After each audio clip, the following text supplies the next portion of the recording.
Herkese merhaba. Umarım herkesin sağlığı ve keyfi yerindedir. Bu hafta hayatımıza yenilikler katmaya başlayacağız. Yeni bir düzene hazır olun. Fadime Birel ben. Astroloji günlüğü olarak astrolojinin öngörülerini sizinle paylaşmaya çalışıyorum.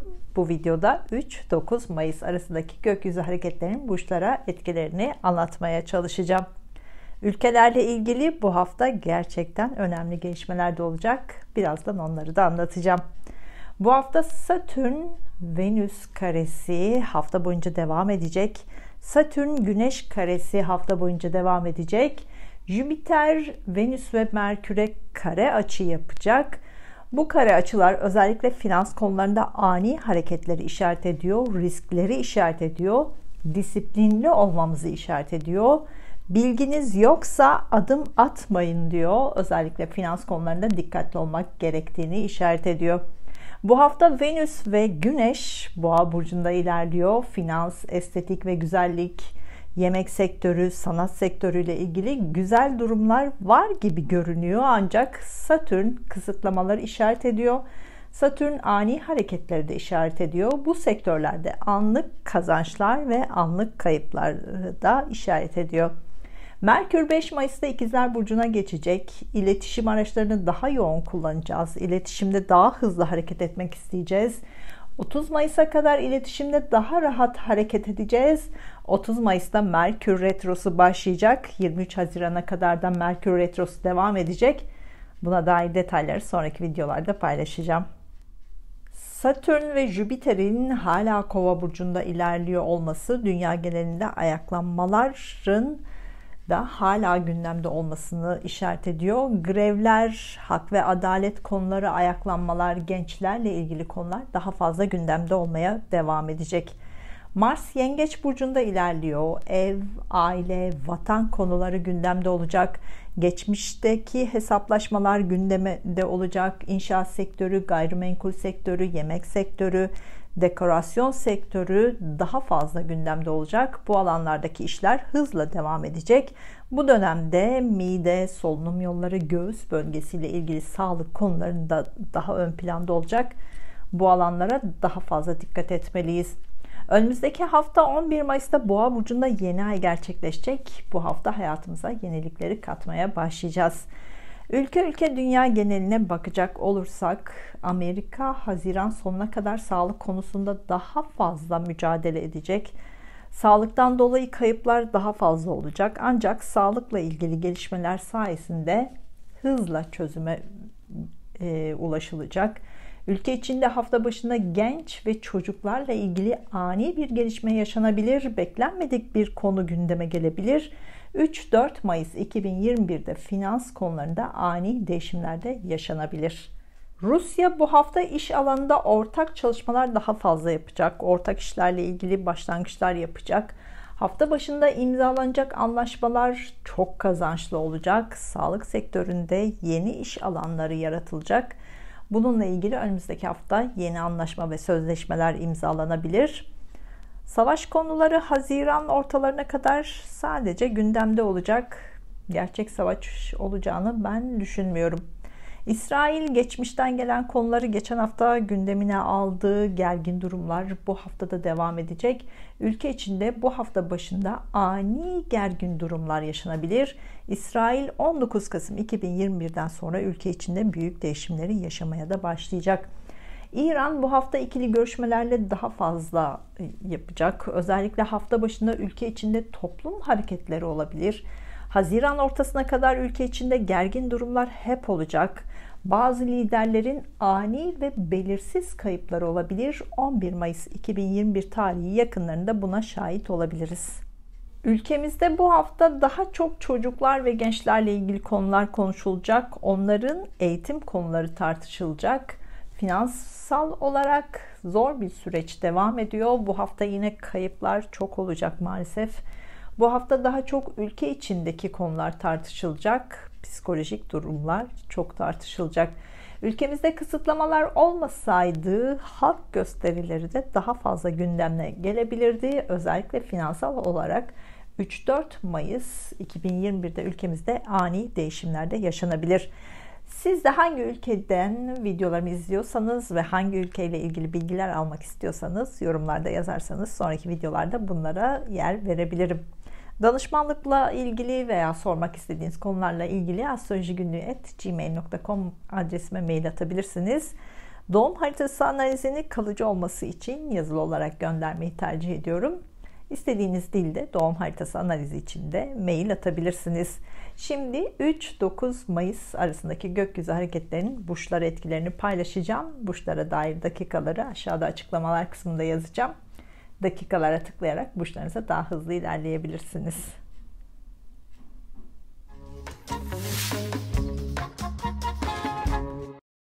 Burcu, yükselen burcu, ay burcu, Mars burcu ve Satürn burcu, Koç burcu olanlar 3-9 Mayıs arasındaki gökyüzü transitlerinin burcunuza etkilerini anlatmaya çalışacağım. Videoyu İngilizce ve Türkçe 2 video olarak yayınlayacağım. Diğer dillerde de altyazılı olarak izleyebilirsiniz. Bu hafta sosyal mecralarda, sosyal alanlarda daha fazla vakit geçireceksiniz. Bu alanlarda daha ön planda olacaksınız. Bu alanlarda daha yoğun olacaksınız. Yeni arkadaşlarla tanışacaksınız. Topluluk önünde daha fazla olacaksınız. Liderlik yapacaksınız. Bundan da fayda sağlayacaksınız. Farklı bir sosyal ortamda bulunacaksınız. Yeni ve farklı kişilerle tanışacaksınız. Kültürü farklı, yaşam tarzı farklı, yaşı farklı kişilerle tanışacaksınız. Hem ailenizi hem yaşam alanınızı ilgilendiren farklı yerlerde de bulunacaksınız.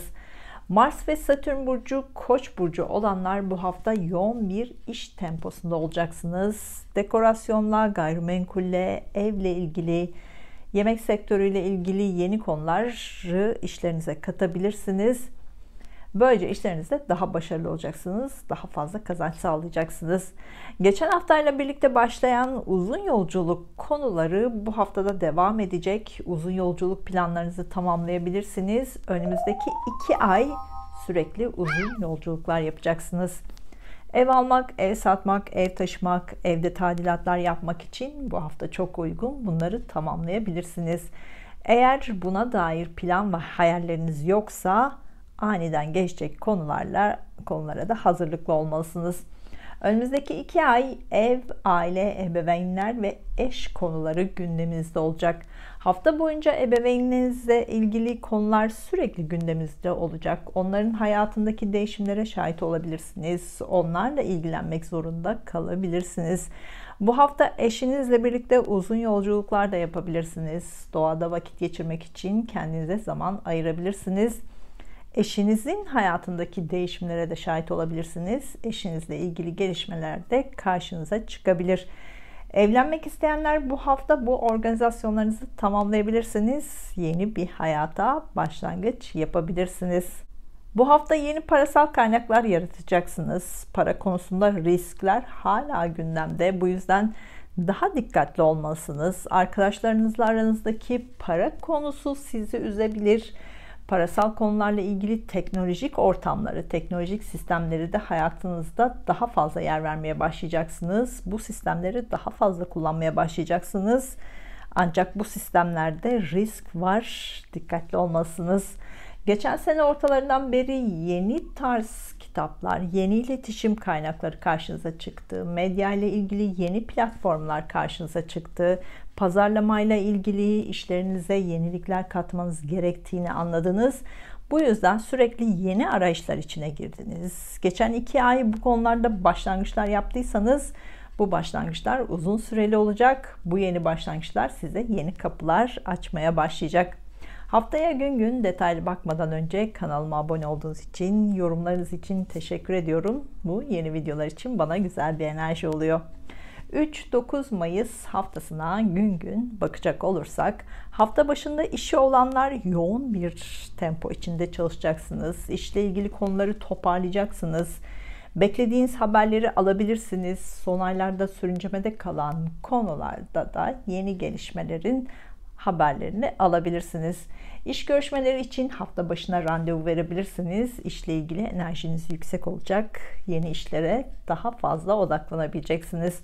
Hafta ortasında sosyal mecralarda, sosyal alanlarda daha fazla vakit geçireceksiniz. Arkadaşlarınızla plan yapabilirsiniz. Haftanın gerginliğini üzerinizden atabilirsiniz. Yeni sosyal alanlarda bulunmaya başlayacaksınız. Yeni arkadaşlar edinmeye başlayacaksınız. Hafta sonunda enerjiniz biraz düşebilir, içiniz daralabilir. Mistik konularla ilgilenerek enerjinizi yenileyebilirsiniz. Hafta sonunda sanatla ilgilenebilir, enerjinizi yükseltecek faaliyetlerde bulunabilirsiniz. Psikolojinizi iyi kontrol etmelisiniz. Sanatla ilgilenenler, psikolojiyle ilgilenenler hafta sonunda yeni bir başlangıç yapacaksınız. Bu başlangıç size yeni kapılar açacak. Haftanın son günlerinde enerjiniz yüksek olacak, kendinizi güçlü hissedeceksiniz. Ancak yaklaşan yeni ayın etkisiyle içiniz biraz daralabilir. Hafta sonunda kendinizle ilgili, evinizle, ailenizle, eşinizle ilgili yeni kararlar da alacaksınız. Güzel bir hafta olmasını diliyorum. Duygusal hayatınızla ilgili işaretler için Ay burcunuzu, iş ve eğitim hayatınızla ilgili işaretler için Mars ve Satürn burcunuzu da izlemelisiniz.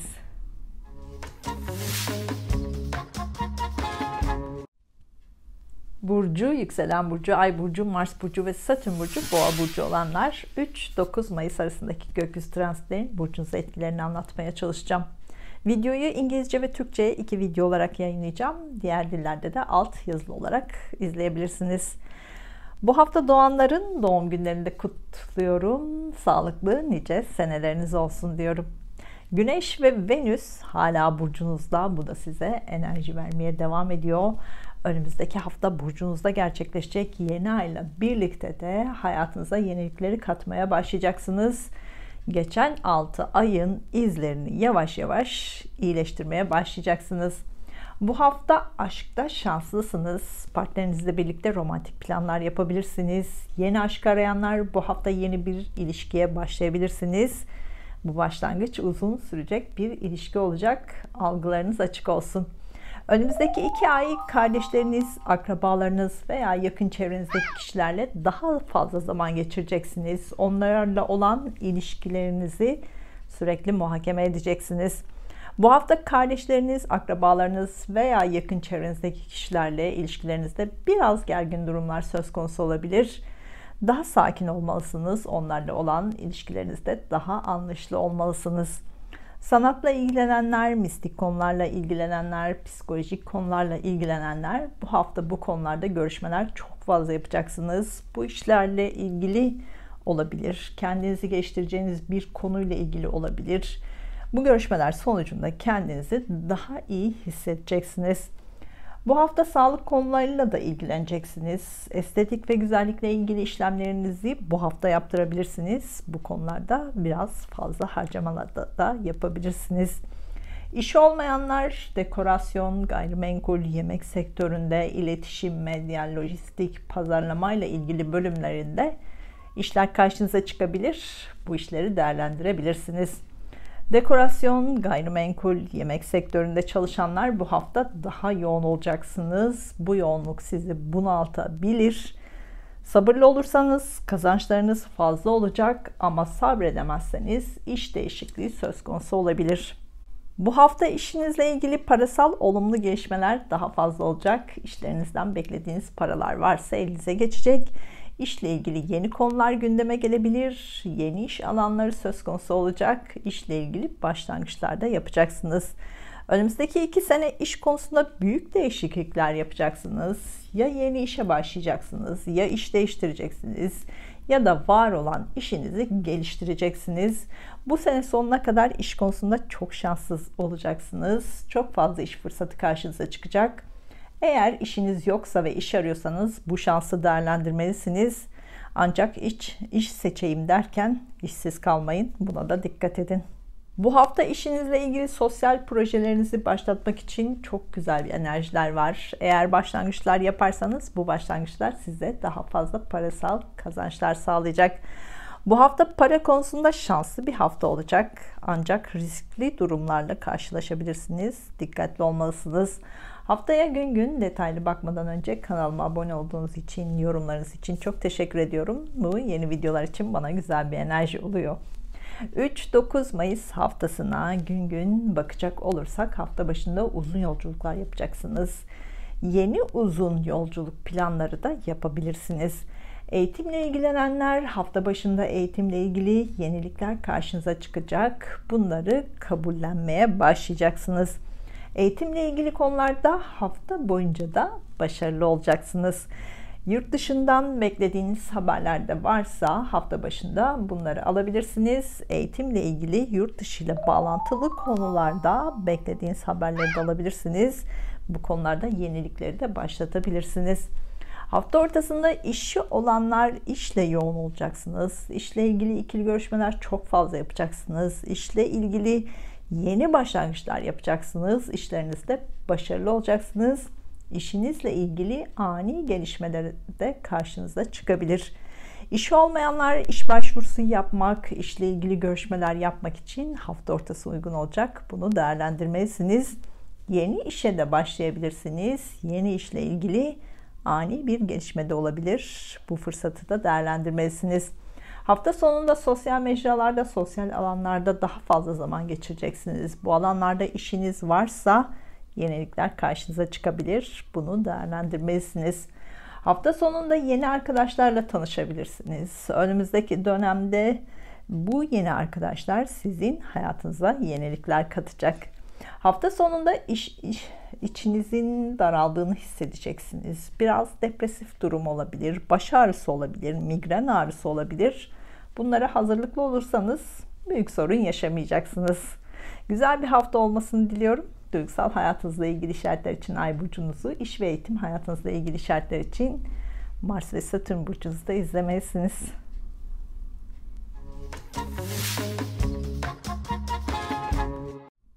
Burcu, yükselen burcu, Ay burcu, Mars burcu ve Satürn burcu, ikizler burcu olanlar 3-9 Mayıs arasındaki gökyüzü transitlerinin burcunuza etkilerini anlatmaya çalışacağım.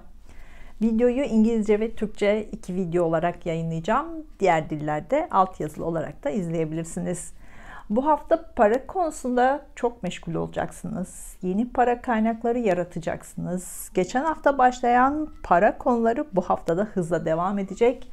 Ev veya gayrimenkul yatırım konularıyla ilgileneceksiniz. Ev almak, gayrimenkul almak, yeni yatırım planları yapmak için de bu hafta uygun olacak. Gelecek yatırımlarınızla ilgili işlemleri başlatmak için de çok güzel bir hafta olacak.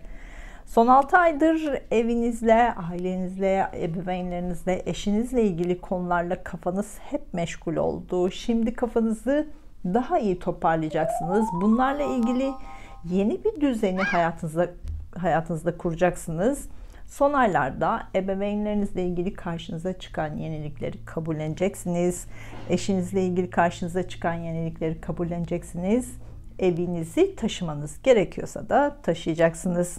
Zaten Haziran 2020'den beri hayatınızda sürekli yeni konular eklendi. Sürekli bunları da algılamaya çalıştınız. Geçen 2 ay bunları toparlamaya çalıştınız. Belki hala bazı konuları toparlayamadınız.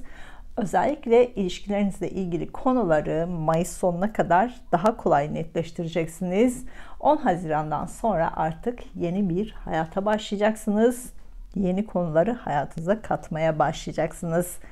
Eğitim hayatında olanlar bu hafta yoğun olacaksınız. Bu hafta sınavlarınız varsa sabırlı olursanız büyük başarılar kazanacaksınız. Eğitim konusunda 2 sene yorulacaksınız. Eğitim konusunda disiplinli olmayı da öğreneceksiniz. Eğitimle ilgili çok fazla başlangıçlar yapacaksınız. Bu sene eğitim konusunda çok başarılı olacaksınız. Yeni teknolojik alet ve sistemleri hayatınıza katarsanız daha şanslı olacaksınız. Yurt dışı ile bağlantılı konularda da disiplinli olmayı öğreneceksiniz. Plan yapmak zor olacak ancak ani kararlar alacak ve uygulayacaksınız. Bu uygulamalarda da sorun yaşamayacaksınız. Bu hafta kendi iç benliğinizle ilgili çok fazla araştırmalar yapacaksınız. Kendi duygularınızı anlamaya çalışacaksınız. Bunun için bazen yalnız kalmak isteyeceksiniz. İçinizin daraldığını da hissedebilirsiniz. Doğada vakit geçirerek, sakin kalmaya çalışarak rahatlayabilirsiniz. Mistik konularla, sanatla, psikoloji gibi alanlarla ilgileniyorsanız bu hafta bu işlerinizden daha fazla para kazanacaksınız. Bu konularda daha kolay odaklanacaksınız. Kitaplarla, araştırmalarla, iletişimle yoğun olacağınız bir hafta olacak. İletişim araçlarını çok fazla kullanacaksınız. Bu da sizi biraz yorabilir. Algılarınızı toparlamanız zor olabilir. Sakin olmaya çalışmalısınız.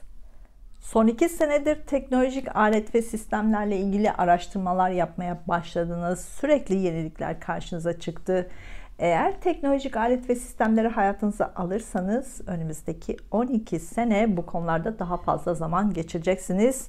Bunlardan çok fazla fayda sağlayacaksınız. Önümüzdeki 2 sene uzun yolculuklarla ilgili, yurt dışı ile ilgili konularda plan yapmayın. Bu sene sonuna kadar uzun yolculuk ve yurt dışı konularında anlık hareketler edeceksiniz. Aniden karar verip aniden uygulayacaksınız. Bu yüzden plan yapmayın. Üzülürsünüz. Sadece hayal kurun. Hayallerinizi daha kolay sonuçlandıracaksınız. Bu hafta uzun yolculuklarla ilgili aniden hayalinizde gerçekleşebilir. Yurt dışında yaşamak, yurt dışında eğitim almak, başka şehre taşınmak, farklı ülkelere gitmek düşünceleriniz hala gerçekleşmediyse hayaller kurmaya devam edin. Mayıs sonuna kadar bu hayallerinizi ya gerçekleştireceksiniz ya da planlarınızı yapmaya başlayacaksınız. 2022 ortasına kadar bu hayalleriniz gerçekleşecek. Haftaya gün gün detaylı bakmadan önce kanalıma abone olduğunuz için, yorumlarınız için çok teşekkür ediyorum. Bu yeni videolar için bana güzel bir enerji oluyor. 3-9 Mayıs haftasına gün gün bakacak olursak hafta başında finansal konularla ilgileneceksiniz. Uzun zamandır sürüncemede kalan borç alacak konularla ilgili yeni gelişmeler karşınıza çıkabilir. Bunlara çözüm üretmek zorunda kalacaksınız. Yeni yatırım konularıyla ilgili de yeni banka kredisi gündemimize gelebilir. Mirasla ilgili haber bekleyenler hafta başında bununla ilgili yeni haberleri alacaksınız.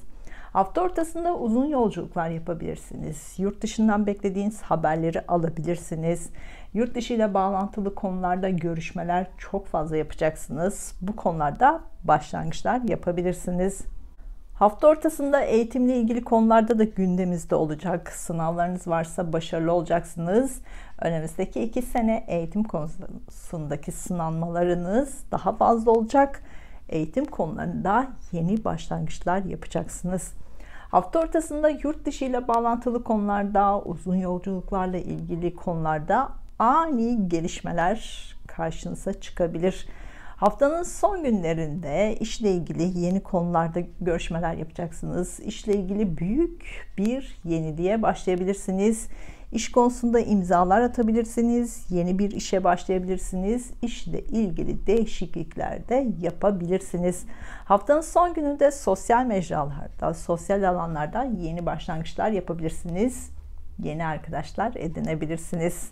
Güzel bir hafta olmasını diliyorum. Duygusal hayatınızla ilgili işaretler için Ay burcunuzu, iş ve eğitim hayatınızla ilgili işaretler için Mars ve Satürn burcunuzda izlemelisiniz.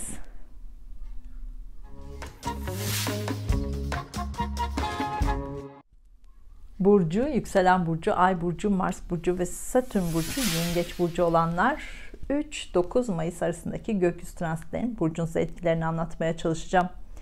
Videoyu İngilizce ve Türkçe 2 video olarak yayınlayacağım. Diğer dillerde de altyazılı olarak izleyebilirsiniz. Bu hafta sosyal mecralarda, sosyal alanlarda, arkadaş ortamlarında çok fazla vakit geçireceksiniz. Bu alanlarda çok fazla görüşmeler yapacaksınız. Yeni kişilerle tanışacaksınız. Bu kişiler size yeni pencereler açacak. Bu hafta sosyal mecralar, sosyal alanlar, teknolojik alet ve sistemleri kullanarak yapacağınız her iş size parasal kazanç sağlayacak. Bu alanlardaki işlerinizde şanslı bir dönemde olacaksınız. Özellikle bu şansı kullanmalısınız. Sosyal mecralardan, dijital platformlardan, sosyal alanlardan sürekli yeni şeyler öğreneceksiniz. Sanatı, duyguları, hisleri bu platformlarda daha fazla kullanmaya başlayacaksınız. Sosyal mecraları, sosyal alanları, dijital platformları işinize katarsanız bu hafta daha fazla parasal kazanç sağlayabilirsiniz. Yeni aşk arayanlar sosyal mecralarda, arkadaş ortamlarında yeni biriyle tanışabilirsiniz. Arkadaşlarınız sizi yeni biriyle tanıştırabilir. Romantik bir başlangıç yapabilirsiniz. Bu ilişki uzun sürecek bir ilişki olacak. Evli ve ilişkisi olanlar partnerinizle birlikte farklı ortamlarda bulunabilirsiniz. Kalabalık ortamlarda vakit geçirebilirsiniz. Partnerinizle birlikte sosyal alanlarda daha fazla zaman geçireceksiniz. Bununla ilgili plan yapabilirsiniz. Geçen haftayla birlikte yoğun bir tempo içine girdiniz. Bu hafta hayatınızın hemen her alanında değişimleri de işaret ediyor. Özellikle iş ve eğitim konusunda çok yoğun olacaksınız. Bu hafta işle ilgili çok fazla görüşmeler yapacaksınız. Bu algılarınızı yorabilir. Dikkatinizi toparlamakta da sorun yaşayabilirsiniz. İş yerinizi taşımak, iş yerinizi değiştirmek, işinizle ilgili yenilikler yapmak bu hafta çok kolay olacak. Bu hafta iş konusunda çok fazla görüşme yapacaksınız. Bu görüşmelerde sizi zorlayan şartlarla mücadele ederseniz büyük işler başarabilirsiniz. Mars ve Satürn burcu Yengeç burcu olanlar iş konusunda 2 ay çok yoğun olacaksınız. Bu yoğunluğa sabrederseniz çok başarılı olacaksınız. Sabredemezseniz işinizle ilgili değişimler yapmak zorunda kalabilirsiniz. Yeni işe başlamak, işten ayrılmak, departman değişikliği, işte terfi konuları gündeme gelebilir. Eğitim hayatında olanlar, eğitimle ilgili işi olanlar bu hafta kendinizi güçlü hissedeceksiniz. Yeni eğitim konuları gündeme gelecek. Eğitimle ilgili konularda yeni başlangıçlarda yapacaksınız. Bu haftayla birlikte hayatınızla ilgili düşünceler içinde olacaksınız. Hayatınızla ilgili neleri değiştirmek istiyorsunuz? Bunları düşüneceksiniz. Bunlara dair hayaller kurmaya da başlayacaksınız. Bu hafta kuracağınız hayaller kısa zamanda gerçekleşecek. Buna göre hayallerinizi kurun, hedeflerinizi belirleyin, dileklerinizi dileyin. Bu haftanın güzel enerjilerinden faydalanın. Yeni iş arayanlar bu hafta kesinlikle yeni iş bulabilirsiniz. Özellikle toplulukları ilgilendiren alanlarda, sosyal mecralarda, sosyal alanlarda, teknolojik alet ve sistemlerle ilgili bölümlerde işler bulabilirsiniz. Yemek sektörü, gayrimenkul sektörü, finans sektörü, estetik ve güzellikle ilgili sektörde çalışıyorsanız bu hafta çok yoğun olacaksınız. Bu işlerinizde parlayacaksınız. Çalışanlar işlerinize değişiklik ve yenilik katmak için sanatı, sosyal mecraları, sosyal alanları, teknolojik alet ve sistemleri daha fazla kullanabilirsiniz. Bu alanlar işlerinizde daha başarılı olmanızı sağlayacaktır. Daha fazla para kazanmanızı sağlayacaktır. Haftaya gün gün detaylı bakmadan önce kanalıma abone olduğunuz için, yorumlarınız için teşekkürler. Bu yeni videolar için bana güzel bir enerji oluyor. 3-9 Mayıs haftasına gün gün bakacak olursak hafta başında ilişkilerinizle ilgili konuları artık toparlayacaksınız ve bazı kararlar alacaksınız. Evlilik veya ortaklıkla ilgili hukuksal konuları toparlayacaksınız. Hafta ortasında ilişkilerle ilgili hukuksal konularda yeni gelişmeler de karşınıza çıkacak. Hafta ortasında borç alacak konularla ilgili görüşmeler yapabilirsiniz. Borç alacak, banka işlemleriyle ilgili ani gelişmeler de karşınıza çıkacak. Evlilik veya ortaklıkla ilgili hukuksal konuları toparlayacaksınız. Hafta ortasında ilişkilerle ilgili hukuksal konularda yeni gelişmeler karşınıza çıkacak. Hafta ortasında borç alacak konularıyla ilgili görüşmeler yapabilirsiniz. Bu alacak banka işlemleriyle de ilgili ani gelişmeler de karşınıza çıkacak. Haftanın son günlerinde uzun yolculuklar yapabilirsiniz. Uzun yollarla ilgili yeni gelişmeler karşınıza çıkacak. Yeni uzun yol planları da yapmaya başlayabilirsiniz. Eğitimle ilgilenenler hafta sonunda yeni konular gündeminize gelecek. Hafta sonunda sınavlarınız varsa başarılı olacaksınız. Güzel bir hafta olmasını diliyorum. Duygusal hayatınızla ilgili işaretler için Ay burcunuzu, iş ve eğitim hayatınızla ilgili işaretler için Mars ve Satürn burcunuzda izlemelisiniz.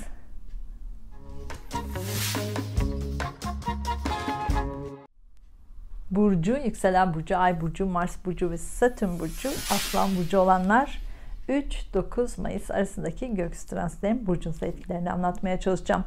Videoyu İngilizce ve Türkçe 2 video olarak yayınlayacağım. Diğer dillerde de altyazılı olarak izleyebilirsiniz. Bu hafta işleriniz çok yoğun olacak. İşlerinize odaklanacaksınız. Eğer işiniz yoksa bu hafta iş bulmak daha kolay olacak. Algılarınızı açın ve harekete geçin.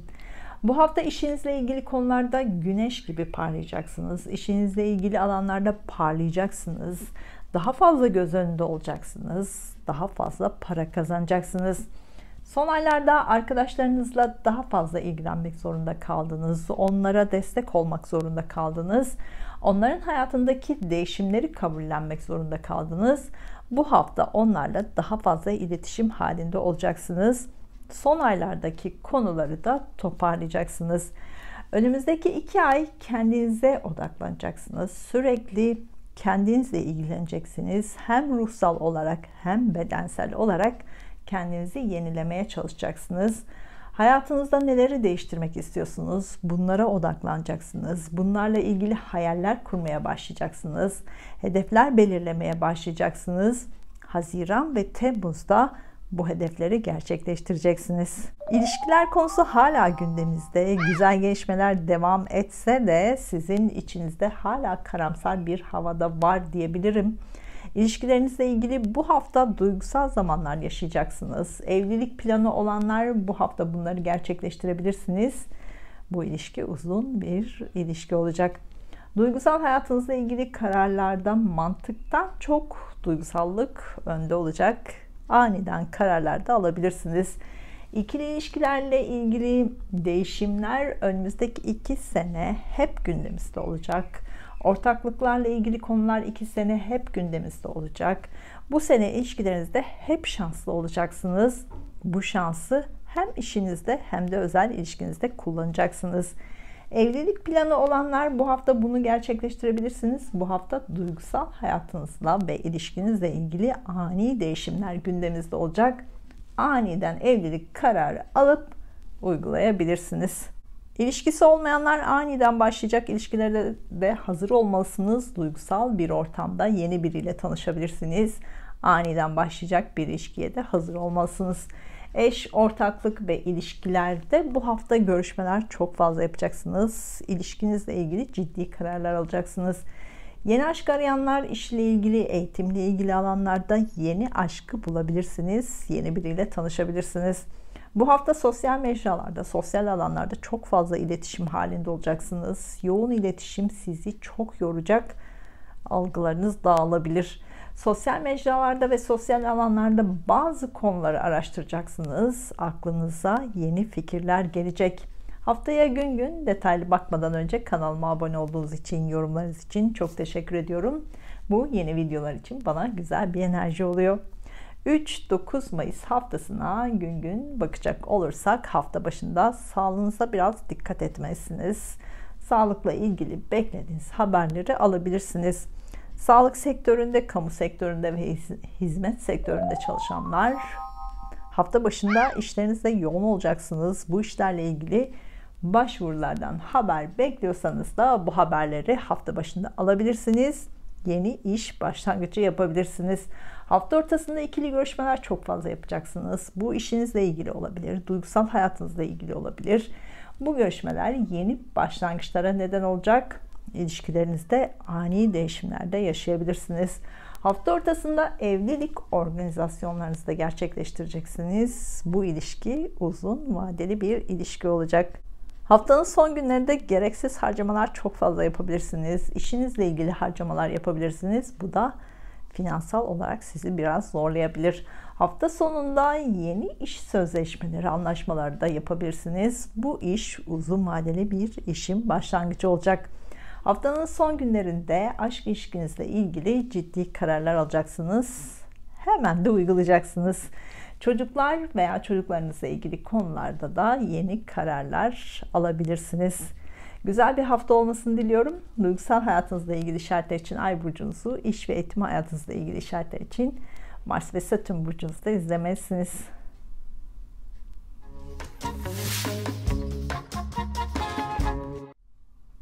Burcu, yükselen burcu, Ay burcu, Mars burcu ve Satürn burcu, Başak burcu olanlar 3-9 Mayıs arasındaki gök transitlerinin burcunuz etkilerini anlatmaya çalışacağım. Videoyu İngilizce ve Türkçe 2 video olarak yayınlayacağım. Diğer dillerde de altyazılı olarak izleyebilirsiniz. Bu hafta yurt dışından veya uzak yerlerden beklediğiniz haberleri alabilirsiniz. Bu haberlerle birlikte çok mutlu olacaksınız. Duygusal olarak da yoğun olacaksınız. Duygusal hayatınızla ilgili uzun yolculuklar, yurt dışı ile bağlantılı konular veya uzak yerlerle ilgili konularda bu hafta gündeminizde. Sizden uzakta olan partnerinizle ilgili güzel gelişmelerin haberlerini de alabilirsiniz. Bu konuda yeni gelişmelerin haberlerini de alabilirsiniz. Partnerinizle birlikte romantik uzun yolculuklarda yapabilirsiniz. Yeni aşk arayanlar uzun yolculuklarda, yurt dışı ile bağlantılı konularda, eğitimle ilgili alanlarda yeni aşkı bulabilirsiniz. Eğitim hayatında olanlar bu hafta çok yoğun olacaksınız. Eğitimle ilgili konularda başarılı olacaksınız. Başarılarınızla daha fazla göz önünde olacaksınız. Güneş gibi de parlayacaksınız. Bu hafta uzun yolculuklar daha fazla yapacaksınız. İşle ilgili yapacağınız yolculuklardan para kazanacaksınız. Yapacağınız yolculuklar size ruhsal olarak da çok iyi gelecek. Eğitimle ilgili işiniz varsa çok yoğun olacaksınız. Bu işlerden daha fazla para kazanacaksınız. Bu hafta sosyal mecralarda, sosyal alanlarda daha fazla zaman geçireceksiniz. Bu alanlarda işleriniz varsa çok yoğun olacaksınız. Kendinizi buna hazırlarsanız bu alanlarda yeni projeler geliştirebilirsiniz. Hatta büyük bir atılım yaparak ön sıralarda da olabilirsiniz. İş arayanlar sosyal mecralarda, sosyal alanlarda, teknolojik alet ve sistemlerin olduğu alanlarda yeni işler karşınıza çıkabilir. Bunları değerlendirmelisiniz. Son aylarda işle yoğundunuz. Bu haftadan sonra bu işlerin meyvelerini toplamaya başlayacaksınız. İşinizle ilgili parasal konular gündeminizde olacak. Alacak verecek konularını takip edeceksiniz. Son aylarda yaptığınız işlerden beklediğiniz paraları da alacaksınız. Son aylarda hayatınızda sürekli yenilikler katıldı. Hayatınızda değişiklikler yapmak için karşınıza fırsatlar çıktı. Bunları değerlendirme konusu hep düşündünüz. Siz değişimleri hemen kabul eden biri değilsiniz. Artılarını, eksilerini çok fazla düşünürsünüz. Bu yüzden sizin için son aylardaki yenilikleri kabul etmek de zor oldu. Ama artık iş konusundaki değişimleri yapmaya mecbur kalacaksınız. Eğer siz planlarınızı yaptıysanız sizin istediğiniz gibi olacak. Ama değişime karşı koyduysanız karşınıza çıkanla mecbur olacaksınız. 10 Haziran'dan sonra işlerinizle ilgili daha kolay adımlar atacaksınız. Bu hafta işinizle ilgili görüşmeler çok fazla yapacaksınız. Bu görüşmelerden sonra yeni konular gündemimize gelecek. Yeni iş fikirleriyle ilgili görüşmeler de yapacaksınız. Haftaya gün gün detaylı bakmadan önce kanalıma abone olduğunuz için, yorumlarınız için çok teşekkür ediyorum. Bu yeni videolar için bana güzel bir enerji oluyor. 3-9 Mayıs haftasına gün gün bakacak olursak hafta başında çocuklar veya çocuklarınızı ilgilendiren konuları toparlayacaksınız. Çocuklar veya çocuklarınızın hayatında yeni bir dönem başlayacak. Bu da sizin hayatınıza değişim katacak. Çocukları ilgilendiren alanlarda işi olanlar hafta başında yoğun olacaksınız. Bu alanda yeni fikirler geliştirebilirsiniz. Bu alanlarda büyük başarılar kazanabilirsiniz. Bu alanlarda yeni başlangıçlar da yapacaksınız. Hafta başında aşk hayatınızla ilgili çok önemli gelişmeler yaşayabilirsiniz. Aşk hayatınızla ilgili bazı konular artık daha net olmaya başlayacak. Aşk ilişkinizde ciddi kararlar da alacaksınız. Hafta başında yeni aşk başlangıcı da olabilir. Algılarınız açık olsun. Hafta ortasında sağlığınıza daha fazla özen göstermelisiniz. Eller, ayaklar, dokular, solunum yolları ile ilgili sağlık konuları gündemimize gelebilir. Sağlıkla ilgili ani değişimler de olabilir. Dikkat etmelisiniz. Hafta sonunda ikili görüşmeler çok fazla yapacaksınız. Yeni bir ilişki başlayabilir. Yeni bir ortaklık başlayabilir. Bu başlangıç uzun vadeli bir ilişkinin başlangıcı olacak. Evlilik organizasyonlarınızı da hafta sonunda yapabilirsiniz. Hafta sonunda çok fazla harcama da yapacaksınız. Güzel bir hafta olmasını diliyorum. Duygusal hayatınızla ilgili işaretler için Ay burcunuzu, iş ve eğitim hayatınızla ilgili işaretler için Mars ve Satürn burcunuzda izlemelisiniz.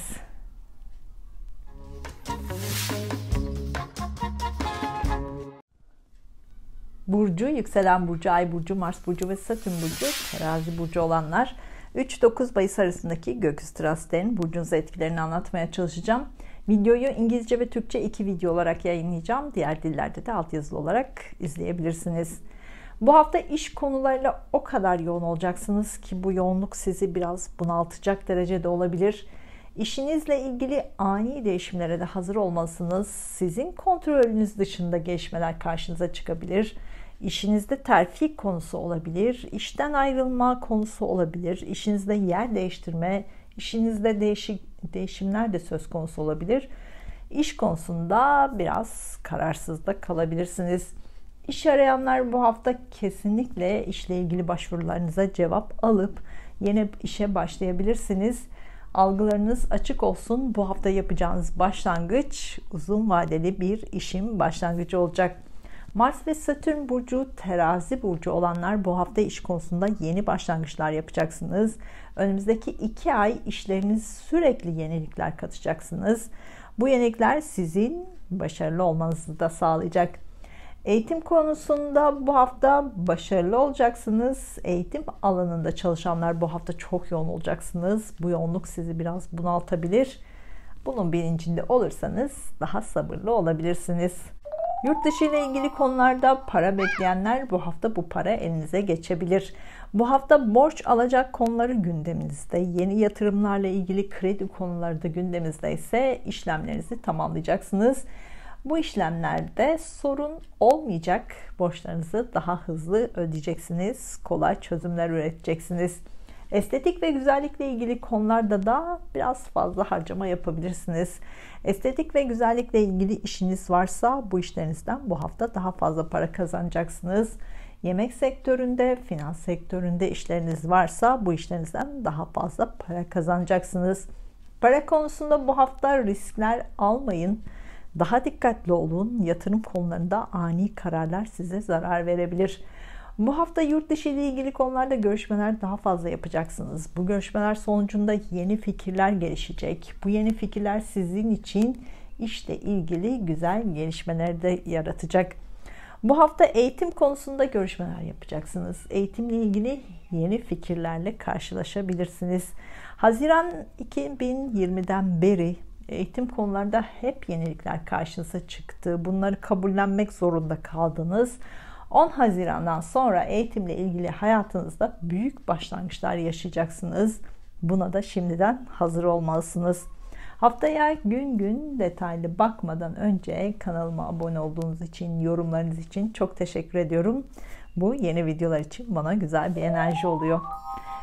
3-9 Mayıs haftasına gün gün bakacak olursak hafta başında duygu ve mantık karmaşası yaşayacaksınız. Evinizle ilgili bazı konuları da tamamlayacaksınız. Hafta başında ebeveynlerinizle ilgili yeni konular gündeme gelecek. Ebeveynlerinizle vakit geçireceksiniz. Ebeveynlerinizle ilgili finans konuları da gündeme gelebilir. Hafta başında eşinizin parasıyla ilgili yeni konular karşınıza çıkacak. Bunlarla ilgilenmek zorunda kalabilirsiniz. Hafta ortasında yeni aşk başlayabilir. Partnerinizle olan ilişkinizde yeni kararlar alacaksınız. Hafta ortasında çocuklar veya çocuklarınızı ilgilendiren konularda yenilikler karşınıza çıkacak. Çocuklarla ilgili para konularıyla ilgilenmek zorunda kalabilirsiniz. Çocuklarla ilgili daha fazla harcama yapabilirsiniz. Hafta sonunda sağlığınıza daha fazla özen göstermelisiniz. Psikolojinize ve sağlığınıza iyi gelecek konulara odaklanmalısınız. Sağlık konularında yeni gelişmeler enerjinizi yenileyebilir. Sağlıkla ilgili güzel haberleri de alabilirsiniz. Haftanın son günlerinde ilişkilerinizle ilgili yeni kararlar alacaksınız. Eşinizin finans konularında da yenilikler karşınıza çıkabilir.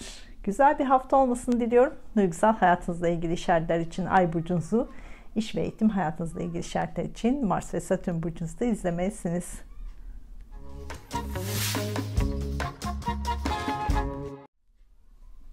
Burcu, yükselen burcu, ay burcu, Mars burcu ve Satürn burcu, Akrep burcu olanlar 3-9 Mayıs arasındaki gökyüzü transitlerinin burcunuz etkilerini anlatmaya çalışacağım. Videoyu İngilizce ve Türkçe 2 video olarak yayınlayacağım. Diğer dillerde altyazılı olarak da izleyebilirsiniz. İkili ilişkilerle ilgili bu hafta güzel gelişmeler olacak. İlişkinizi düzene koyacaksınız. İlişkileriniz nedeniyle topluluk önünde olacaksınız. Bu ortaklık olabilir, özel ilişkiniz olabilir. İlişkileriniz herkes tarafından konuşulacak. Evliyseniz veya ilişkiniz varsa partnerinizle duygusal zamanlar daha fazla yaşayacaksınız. Bununla ilgili planlar yapabilirsiniz. Aşk ilişkinizle ilgili görüşmeler çok fazla yapacaksınız. Bu görüşmelerde iletişim araçlarını daha fazla kullanacaksınız. Bu görüşmelerden inatlaşmalar da olabilir. Ortak işlerinizden bu hafta daha fazla para kazanacaksınız. Bu kısa süreli ortak işlerde olabilir. Bir projeyi birlikte yapmakta olabilir. Bu şekilde yapacağınız işlerden kazançlarınız daha fazla olacak. Ancak para konusunda riskler olabilir. Buna da dikkat etmelisiniz. Ortak işlerinizde ani kararlar alıp uygulayabilirsiniz. Ortaklarınızla ilgili ummadığınız adımlarla karşılaşabilirsiniz. Daha önceden planlarınız varsa bu hafta evlilik organizasyonlarınızı yapabilirsiniz. Bu yeni başlayan ilişki uzun vadeli bir ilişki olacak. Bu hafta uzun yolculuk çok yapacaksınız. Bu eğitimle ilgili konular nedeniyle olabilir. Aşk hayatınızla ilgili konular olabilir. İlişkinizle ilgili uzun yolculuklarda olabilir. Eğitim konusunda bu hafta çok yoğun olacaksınız. Eğitimde başarılı olacaksınız. Eğitim alanında çalışanlar bu hafta çok yoğun olacaksınız. Bu yoğunluk sizi bunaltabilir. Bunun bilincinde olursanız daha sabırlı olabilirsiniz.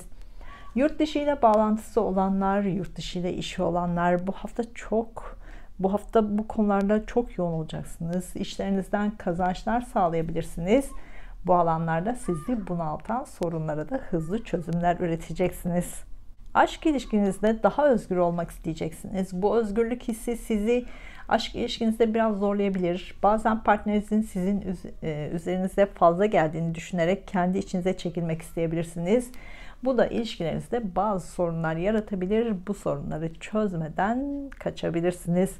Ev alma, ev satma, ev taşıma ile ilgili değişimleri yapabilirsiniz. Bu hafta gayrimenkul alım satımı söz konusu olacak. Bununla ilgili işlemlerde daha dikkatli olmalısınız.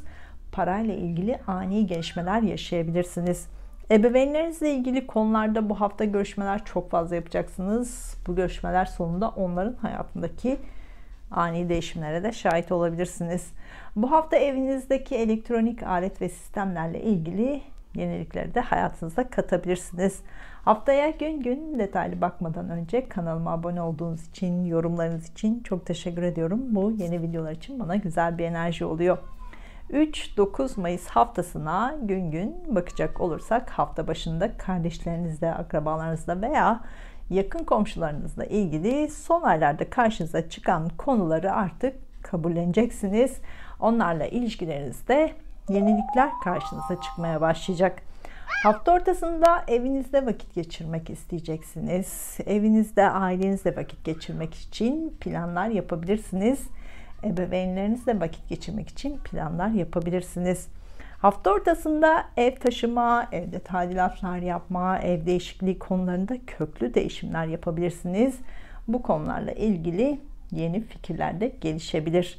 Hafta ortasında ebeveynlerinizle ilgili konularda yenilikler karşınıza çıkacak. Bu yenilikleri de kabullenmeye başlayacaksınız. Hafta sonunda aşk hayatınızda yeni gelişmeler olacak. Yeni bir aşk başlayabilir. Aşk ilişkinizde yeni kararlar alabilirsiniz. Aşk ilişkinizde ciddi kararlar alabilirsiniz.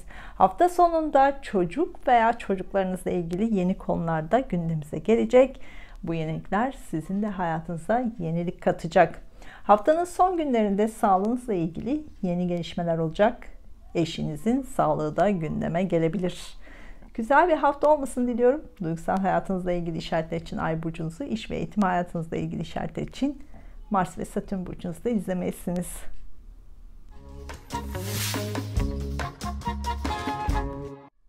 Burcu, yükselen burcu, Ay burcu, Mars burcu ve Satürn burcu, Yay burcu olanlar 3-9 Mayıs arasındaki gökyüzü transitlerin burcunuza etkilerini anlatmaya çalışacağım. Videoyu İngilizce ve Türkçe 2 video olarak yayınlayacağım. Diğer dillerde altyazılı olarak da izleyebilirsiniz. Son günlerde borç alacak konuları daha fazla gündemimize gelmeye başladı. Bu haftada borç alacak konuları daha fazla gündemimizde olacak. Bunlarla ilgili çözümler üretmek zorunda kalacaksınız. Bu durumlar sizi biraz bunaltabilir. Borçlarınızı nasıl ödeyebilirsiniz? Bununla ilgili sürekli araştırmalar yapacaksınız. 2 ay buna çözüm arayacaksınız. Bu hafta yeni yatırım konuları, yeni sözleşmeler, anlaşmalar gündemimizde olacak. Bunlarla ilgili araştırmalar da yapacaksınız. Geçmişte yaşadıklarınızdan dersler de çıkartacaksınız.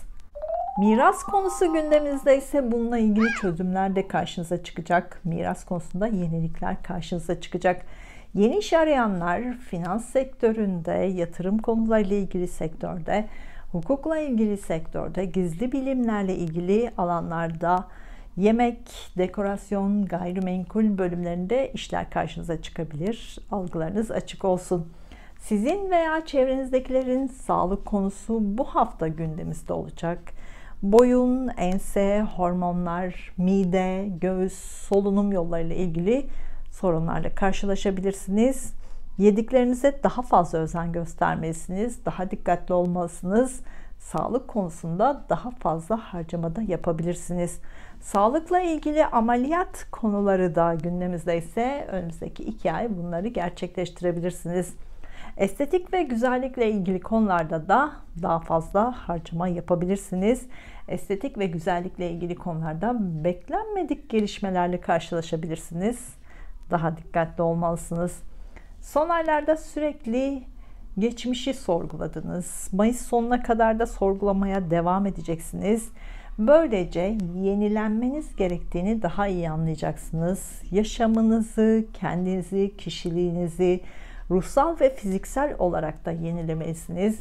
Artık siz geçmişteki siz değilsiniz. Bunu kabul etmelisiniz. Kendinizi yenileyecek konulara odaklanmalısınız. Geçmişi geride bırakmak istediğinize inanın. Buna kendinizi inandırın. Hayatınızdaki yenilenme de hızla olacak. İlişkilerinizdeki yenilikleri kabullenmelisiniz. Karşınızdaki kişiyi olduğu gibi kabul edin.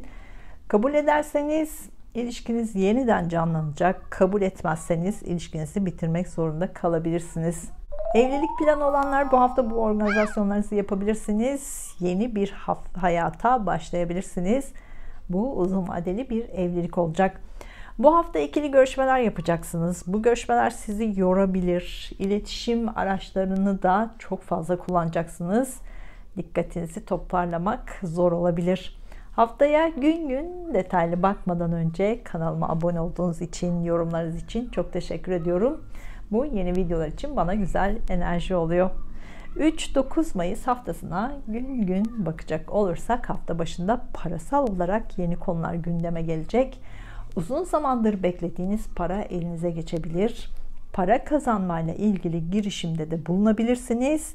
Yeni yatırım konularında görüşebilirsiniz. Hafta ortasında kardeşlerinizle, akrabalarınızla veya yakın çevrenizdeki kişilerle görüşmek için planlar yapabilirsiniz. Onların hayatında bazı yenilikler olacak. Bunların haberlerini de alacaksınız. Hafta sonunda evinizde vakit geçirmek isteyeceksiniz. Evde ailenizle vakit geçirmek için planlar yapabilirsiniz. Ev taşımak, evde tadilatlar yapmak, evle ilgili değişiklik yapmak için hafta sonu uygun olacak. Başka ülke, başka şehre taşınmak konusu da gündeme gelebilir. Hafta sonunda ebeveynlerinizle ilgili yeni konular da gündemimizde olacak. Onların hayatındaki köklü değişimlere de şahit olabilirsiniz. Hafta sonunda çocuklar veya çocuklarınızla ilgili yeni konularla karşılaşacaksınız. Onların hayatında yenilikler olacak. Hafta sonunda aşk ilişkinizle ilgili yeni kararlar alabilirsiniz. Yeni aşk başlangıcı da olabilir. Güzel bir hafta olmasını diliyorum. Duygusal hayatınızla ilgili işaretler için Ay burcunuzu, iş ve eğitim hayatınızla ilgili işaretler için Mars ve Satürn burcunuzu da izlemelisiniz.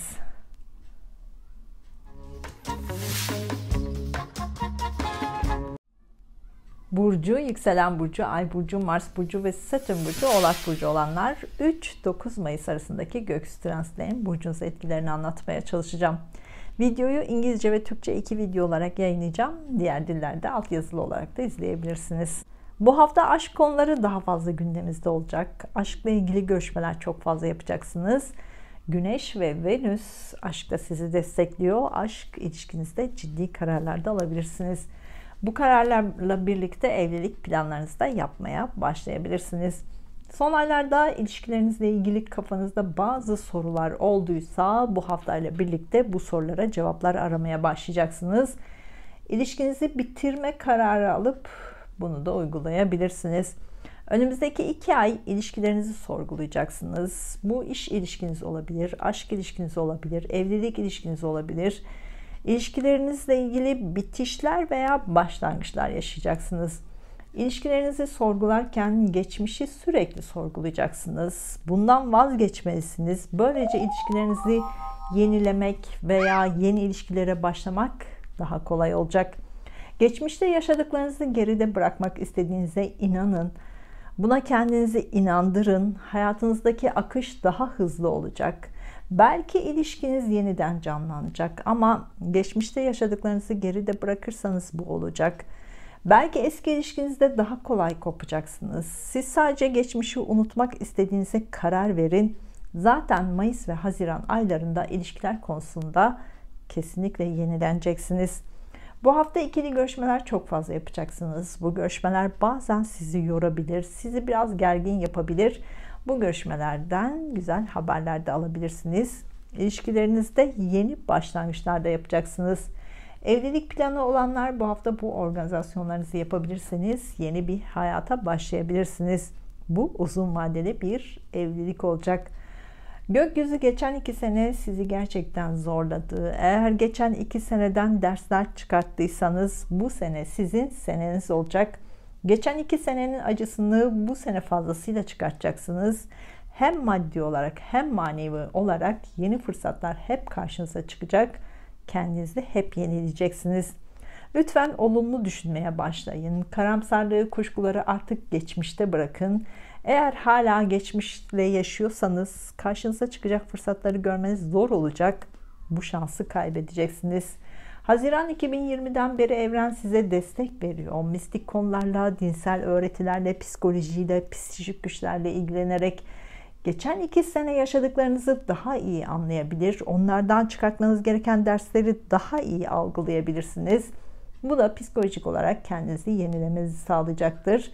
Bu alanlarda işler yaparak bu sene para da kazanabilirsiniz. Yeni iş arayanlar gayrimenkul sektöründe, yemek sektöründe, hukuk alanında, mimari alanda, dekorasyon alanında yeni iş fırsatları karşınıza çıkabilir. Algılarınız açık olsun. Bu alanlarda işi olanlar yoğun bir tempo çalışacaksınız. Bu yoğunluk sizi bazen bunaltacak. Sabrederseniz başarılı olacaksınız. Sabredemezseniz işinizi değiştirmek zorunda kalabilirsiniz. Mars ve Satürn burcu, Oğlak burcu olanlar 2 ay işle ilgili çok yoğun olacaksınız. İşinizle ilgili sınanacaksınız, yorulacaksınız. Sabrederseniz büyük başarılar kazanabilirsiniz, büyük paralar kazanabilirsiniz. Haftaya gün gün detaylı bakmadan önce kanalıma abone olduğunuz için, yorumlarınız için çok teşekkür ediyorum. Bu yeni videolar için bana güzel bir enerji oluyor. 3-9 Mayıs haftasına gün gün bakacak olursak hafta başında enerjiniz çok yüksek olacak. İş görüşmeleri, ilişkilerinizle ilgili görüşmeler için hafta başına randevu verebilirsiniz. Eğitim alanında sınavlarınız da varsa hafta başında başarılı olacaksınız. Hafta ortasında parasal olarak güzel gelişmeler olacak. Yeni gelişmeler karşınıza çıkacak. Uzun zamandır beklediğiniz parayla ilgili haber de alabilirsiniz. Bu para elinize geçebilir. Yeni yatırım konuları da gündeme gelecek. Bununla ilgili planlar yapmaya da başlayacaksınız. Hafta sonunda kardeşlerinize, akrabalarınıza vakit geçirmek için plan yapabilirsiniz. Onların hayatındaki yeniliklere şahit olabilirsiniz. Hafta sonunda ev taşıma, evde tadilatlar yapmak için uygun olacak. Evinizi, ailenizi, eşinizi ve ebeveynlerinizle ilgili yeni konularda gündeminize gelecek. Hafta sonunda eşinizle birlikte uzun yolculuklar da yapabilirsiniz. Evlilik planınız varsa hafta sonunda organizasyonlarınızı da yapabilirsiniz. Güzel bir hafta olmasını diliyorum. Duygusal hayatınızla ilgili işaretler için Ay burcunuzu, iş ve eğitim hayatınızla ilgili işaretler için Mars ve Satürn burcunuzu da izlemelisiniz.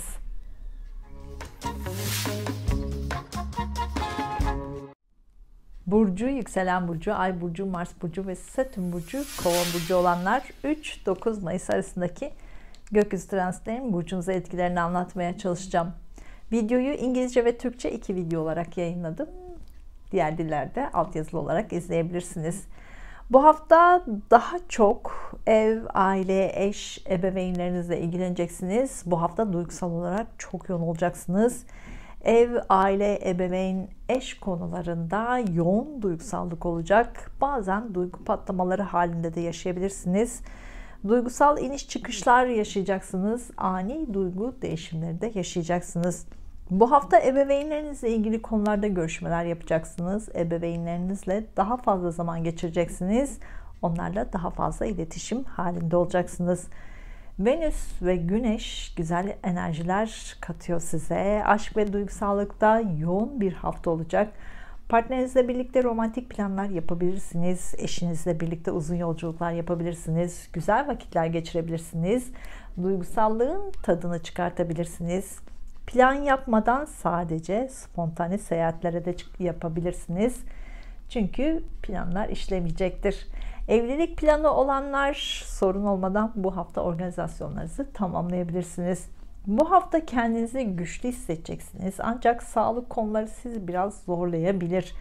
Bu hafta sizin sağlığınız veya çevrenizdekilerin sağlıklarıyla ilgili konular daha fazla gündeminize gelecek. Bu yüzden daha dikkatli olmalı ve sağlığınıza daha fazla özen göstermelisiniz. Özellikle göğüs, mide, solunum yolları daha fazla dikkat etmelisiniz. 2 ay bu bölgelerle ilgili ameliyat ve ciddi konularda karşınıza çıkabilir. Daha dikkatli olmanızda fayda var. İşi olmayanlar önümüzdeki 2 ay sağlık sektörü, kamu sektöründe, eğitimle ilgili alanlarda, hizmet sektöründe, yemek sektöründe, dekorasyon bölümlerinde yeni iş fırsatları karşınıza çıkabilir. Bunları değerlendirebilirsiniz.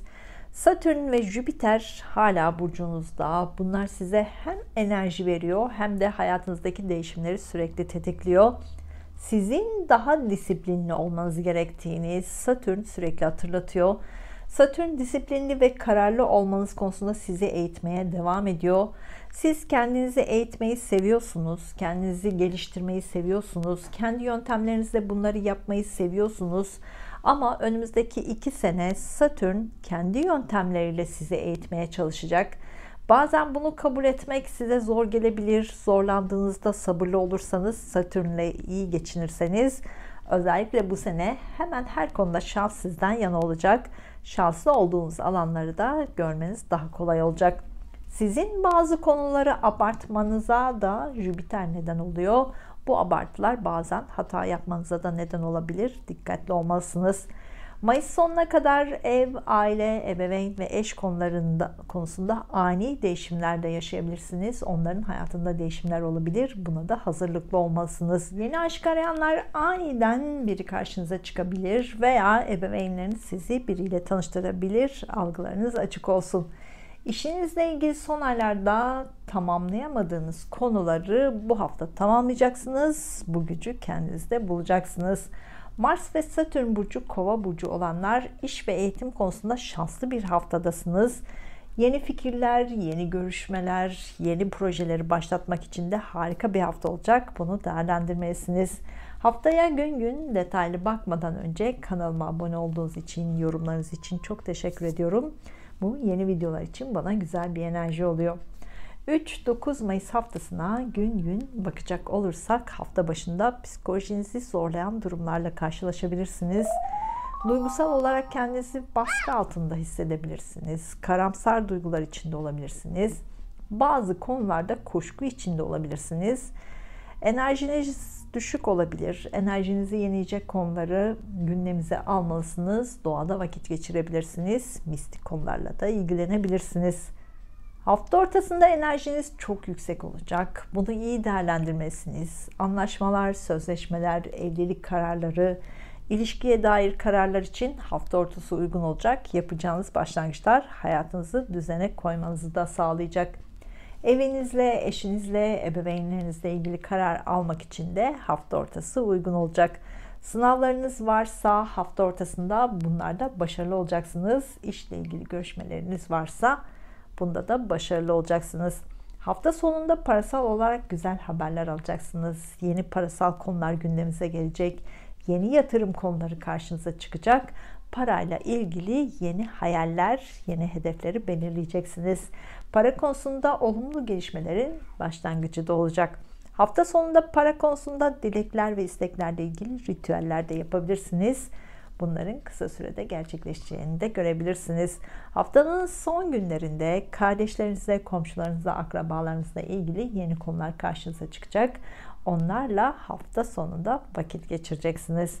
Güzel bir hafta olmasını diliyorum. Duygusal hayatınızla ilgili işaretler için Ay burcunuzu, iş ve eğitim hayatınızla ilgili işaretler için Mars ve Satürn burcunuzu da izlemelisiniz.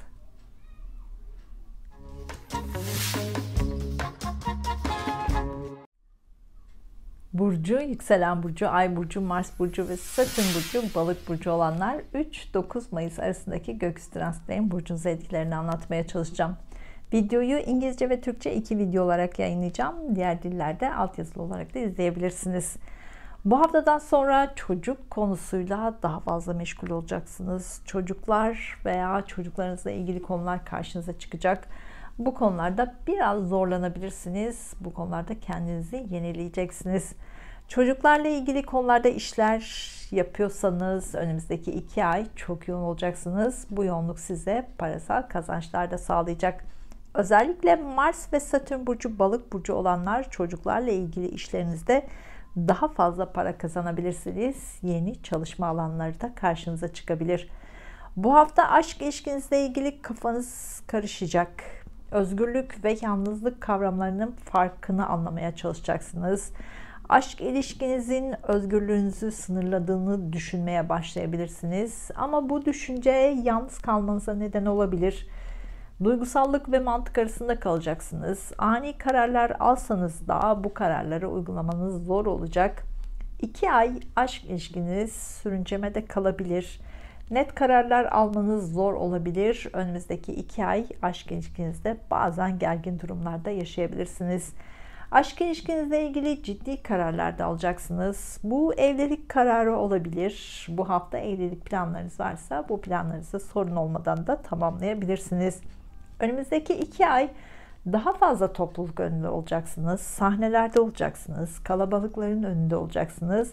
Özellikle yemeklerinizle, dekorasyon fikirlerinizle, sanatınızla, evinizle ilgili konularda, çocuklarla ilgili konularda ön planda olacaksınız. Bunları topluluklarla paylaşacaksınız.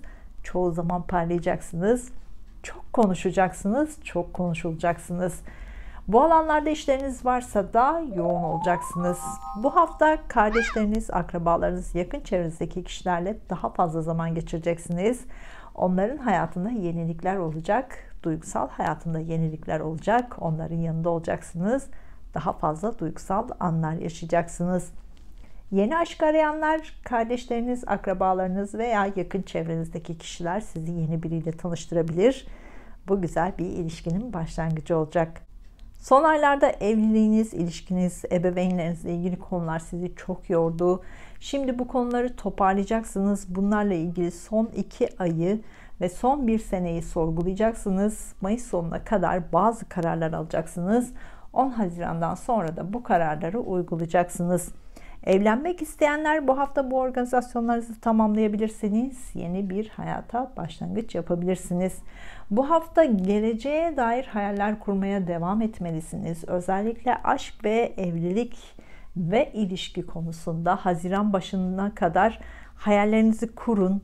Haziran başından itibaren yeni bir hayata başlayacaksınız. Aralık 2020'den beri işinizle ilgili kafanızı karıştıran konular olduğu, iş konusunda büyük değişiklikler yapmak istediniz. Mayıs sonuna kadar da bu değişikliklerle ilgili kararlar alacaksınız. Haftaya gün gün detaylı bakmadan önce kanalıma abone olduğunuz için, yorumlarınız için çok teşekkür ediyorum. Bu yeni videolar için bana güzel bir enerji oluyor. 3-9 Mayıs haftasına gün gün bakacak olursak hafta başında arkadaşlarınızla vakit geçirmek için plan yapabilirsiniz. Arkadaşlarınızın hayatındaki yeniliklere şahit olabilirsiniz. Sosyal mecralarda, sosyal alanlarda işi olanlar bu alanlardaki işlerinizde başarıyı yakalayabilirsiniz. Bu alanlardaki gizemli konularla ilgilenebilirsiniz. Bu da işinizle ilgili değişimlere neden olabilir. Hafta ortasında psikolojik olarak biraz gergin olabilirsiniz. Kendi içinize çekilmek, enerjinizi yenilemek isteyeceksiniz. Doğada vakit geçirerek, uzun yolculuklar yaparak enerjinizi yenileyebilirsiniz. Hafta ortasında yeni teknolojik konularla, aletlerle, sistemlerle ilgilenebilirsiniz. Bunlarla kendinizi ve enerjinizi yenileyebilirsiniz. Hafta sonunda kendinizi güçlü hissedeceksiniz. Hisleriniz çok yoğun ve güçlü olacak. Dilekleriniz, istekleriniz ve hayalleriniz için kendinize zaman ayırmalısınız. Su ve havanın olduğu ortamlarda ritüeller yapabilirsiniz.